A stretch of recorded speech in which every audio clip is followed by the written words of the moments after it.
Week 13, welcome to the Orange Report. I am your host, Elise Jesse, and we're going to start this show off in just a second. Big announcement to make. Turn up your volume. Because you're about to listen to The Sick Podcast. The Orange Report with Elise Jesse. From 31 yards, McPherson. And Cincinnati is heading to the Super Bowl. They did it. They beat Mahomes at home. Wow, Joe Burrow. No way. The sickest Cincinnati Bengals podcast. It's gonna be sick. Okay, yes, a huge announcement. Happy Monday. It's not a winning Monday. It's not a victory Monday, but it is a happy Monday. Why? Juliana, please pull up the lovely picture that Joe Burrow himself posted today. He's back.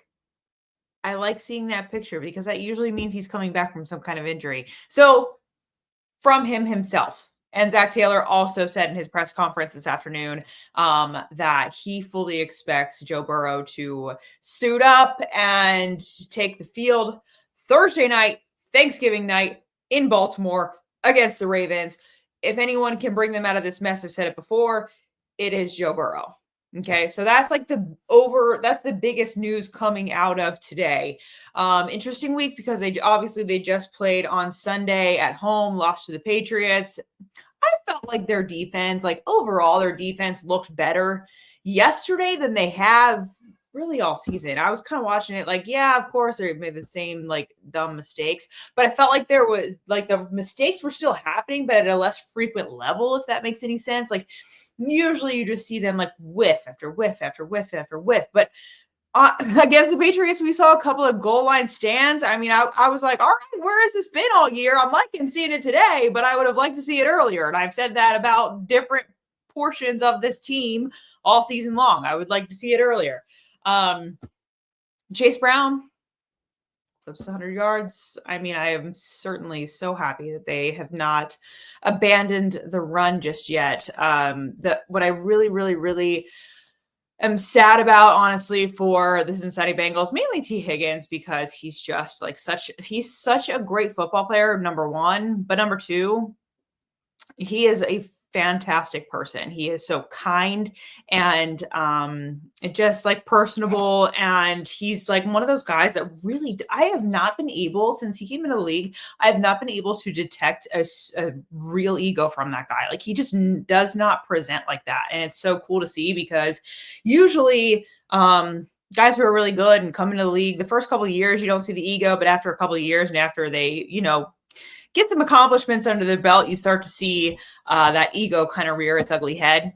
And that has not happened with T. Higgins. So I hope that he is okay and he comes back quickly. Obviously, a concussion is pretty difficult to come back from within 4 days' time. And they leave on Wednesday. They have to travel to Baltimore to face the Ravens, who, oh my goodness, the Ravens, they're not going to be, what a game for Joe Burrow to come back to. I mean, week 13, they're facing the Baltimore Ravens, and the Ravens have won 5 straight, including a win over the Jets on Sunday. Sorry, my computer's all wobbly. But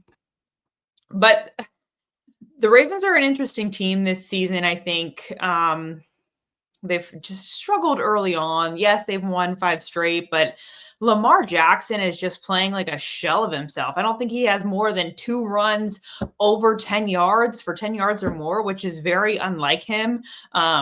He's not really running the ball a lot. And when he does, he doesn't look like he is very efficient doing so. So he just seems like he's playing like he's hurt. It certainly looks that way. And that's just based off of previous seasons, watching him play so much. Usually he likes to run the ball and really kind of hurt teams' defenses with his legs. And he has not been doing that. All right, a word from our sponsors. NFL fans, what is your favorite touchdown? For me, it's the next one, because with DraftKings Sportsbook, an official sports betting partner of the NFL, Every touchdown could bring you closer to cashing in. From first touchdown score to anytime TD props or the thrill of live in-game betting, every snap is loaded with opportunity. Here is the best part. New customers, you bet just $5, you get $300 in bonus bets instantly. Your team hitting pay dirt pays out to you.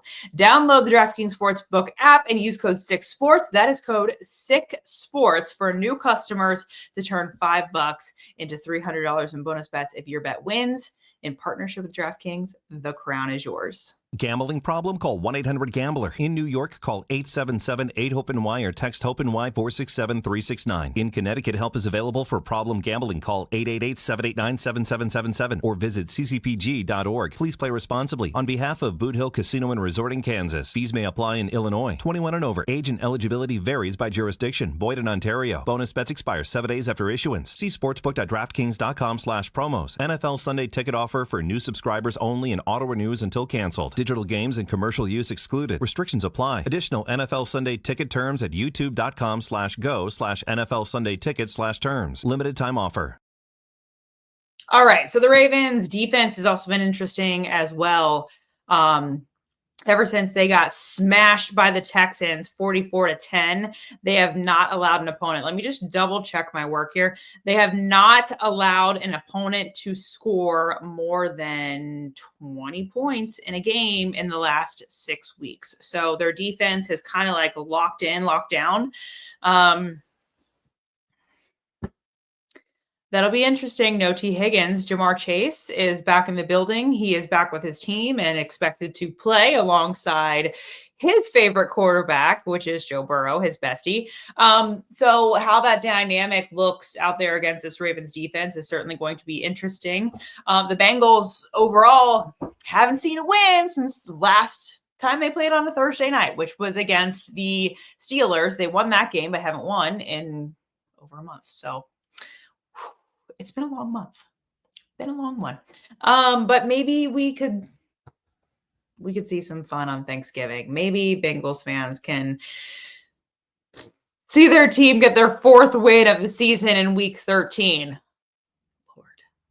All right. So it'll be a tall task, I think, for Cincinnati's defense, because even though Lamar Jackson is not playing like himself, like he typically would, the Ravens also have Derrick Henry. And Derrick Henry, I know that he is in his 10th season. However,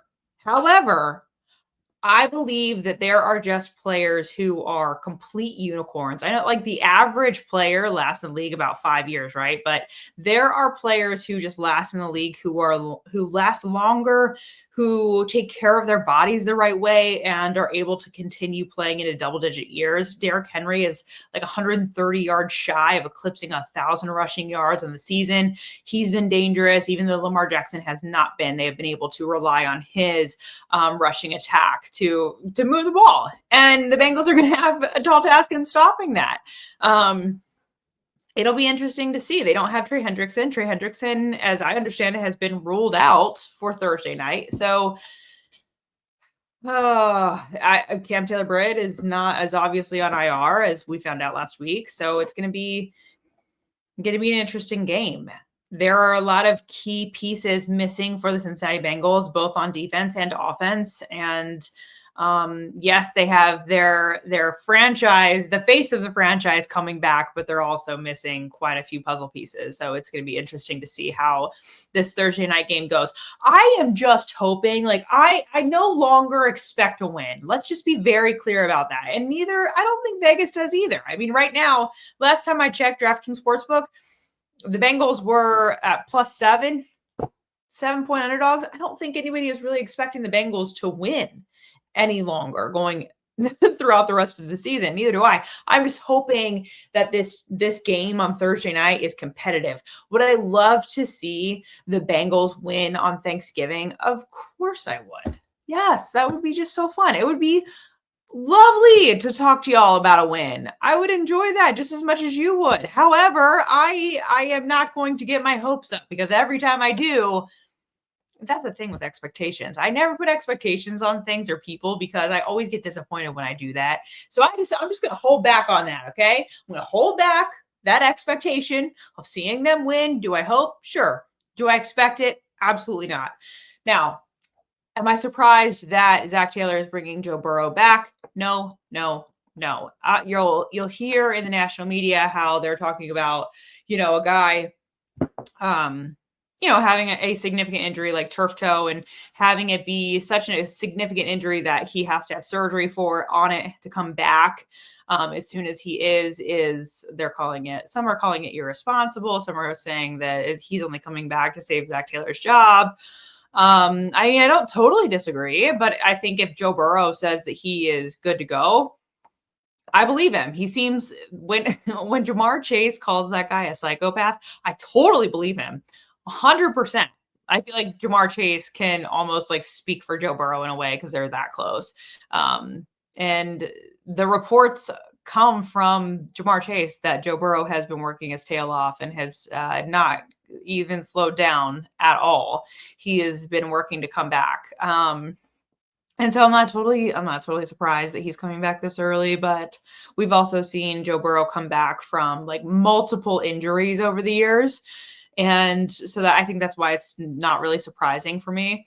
Zach Taylor would obviously, it would be interesting to see how many games they win with Joe Burrow back, assuming the quarterback duties, and seeing how that affects Zach Taylor's job security. I hate talking about coaches' job security. I really do. It's like one of the conversations in sport that I absolutely hate. And that's just because I don't have like sympathy for Zach Taylor. However, I know how like difficult and demoralizing multiple losses in a row can be, and how hard that makes life outside of sports. I know people always say like, don't take your work home with you, but these coaches absolutely do. I don't care if you're coaching in the NFL, if you're coaching in the MLB, if you are coaching in the NBA, college sports, I don't care. All the coaches bring that home with them. Okay. It affects everything around them. And so that's just why I'm like, I don't want to stir up the conversation about someone losing their job. I'll let somebody else do that just because I don't know. It feels a little cringy to me, to be honest with you. You know what I mean? Like, I don't think skinny jeans are cringy, but I think that talking about a guy losing his job is quite cringy. So I won't go on that, but I will say again that he has another year left on his contract. So, and as well as I do, the Browns do not like to pay people to not work. So if that tells you anything, that should tell you enough, what I just said.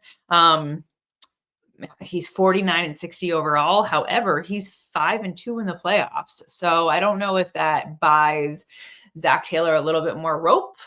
Maybe it does. I mean, Marvin Lewis lasted over a decade and he was 0-7 in the playoffs. However, he had an overall winning record as a coach. So I don't know. I don't know how maybe the Brown family or the front office looks at that. All I can say is that I am, oh my gosh, I'm just looking at my phone right now. I'm sorry. I just got so distracted. I'm going to read this to you because this is quite interesting. It just came across. Jamar Chase just issued an apology. Hang on one second. I will read it to you right now. To my team fans, the Bengals organization, the Steelers organization, and the NFL community, please know I am speaking from my heart when I say I take full responsibility for my actions during last Sunday's game at Pittsburgh. What I did was wrong. The circumstances don't matter. My passion for the game is no excuse. There's zero place in our sport or in life for that level of disrespect. I want to personally apologize to everyone within the Pittsburgh Steelers organization. I let my emotions in the moment get the better of me. I can only hope that and trust. None of it represents who I am, not as a competitor, teammate, or person. I also want to apologize to my coaches, teammates, and organization for not meeting my own standards as a leader of this team. This has been a tough season with some incredibly hard losses. We've all been frustrated, but instead of stepping up with calm, class, and leadership, I let you down. My having to sit out yesterday's game makes my actions even more inexcusable. I won't ever let it happen again. Finally, I want to apologize to my fans.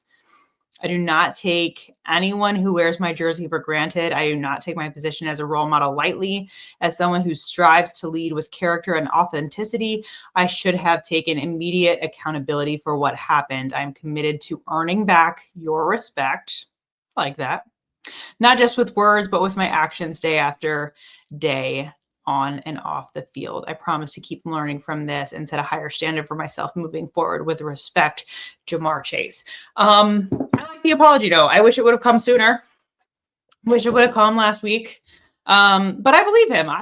In my dealings with Ja'Marr Chase, he has been nothing but kind and accommodating. On one hand, I was surprised that Ja'Marr Chase spit at Jalen Ramsey. On the other hand, I was not, because as I spoke to you guys about last week, Jalen Ramsey has a habit of getting under guys' skin. He got under AJ Green's skin, which I was totally shocked beyond belief when that happened, when AJ Green was going after Jalen Ramsey. I'm trying to remember where I heard this. I don't want to be a proponent of gossip and rumors, but someone was telling me, who is affiliated with the team somehow, that Jalen Ramsey will call the guys like girlfriends and wives like multiple times. Like that's one of his tactics, is to call guys like significant others multiple times leading up to the game, and then kind of like if they answer or if they don't, I don't know what he does, but he uses that as some fuel to get under their skin, from what I hear. So Jalen Ramsey has some interesting tactics from what I've been hearing. Very interesting. So yeah, Ja'Marr Chase apologizes. Good on him for doing that. I hope to never see that again, because I think that spitting on another human being is absolutely disgusting. No, that should never be done. And I think he knows that. I do wish it would have come sooner. I think it would have been a better look for it to come sooner, but better late than never. He will be playing on Thursday night, though. He will be catching balls, we expect, from Joe Burrow. So Thursday night, big night in the AFC North. Isn't it weird this season? Have you guys been paying attention to like the national media and everything? They're calling the AFC North one of the easiest divisions in football right now, which is so crazy, because just like for the last couple of years running, you could have double-digit wins and still not make the playoffs in this division. It's just so crazy how quickly teams change and how much teams can change from one year to the next, and how that affects not only that team, but also the rest of the division as a whole. So yeah, wow. A win on Thursday would be big for the Bengals. It would be big for Zach Taylor. It would be a big comeback for Joe Burrow on a national stage, and reminding everyone exactly who he is. So 8:20 kickoff for that one. And yeah, should be interesting. I'll see you later in the week. And that's a wrap. Hope you don't miss us too much until next time. Follow the Sick Podcast, The Orange Report with Elise Jesse on YouTube, Instagram, Facebook, Google Play, and Apple Podcasts.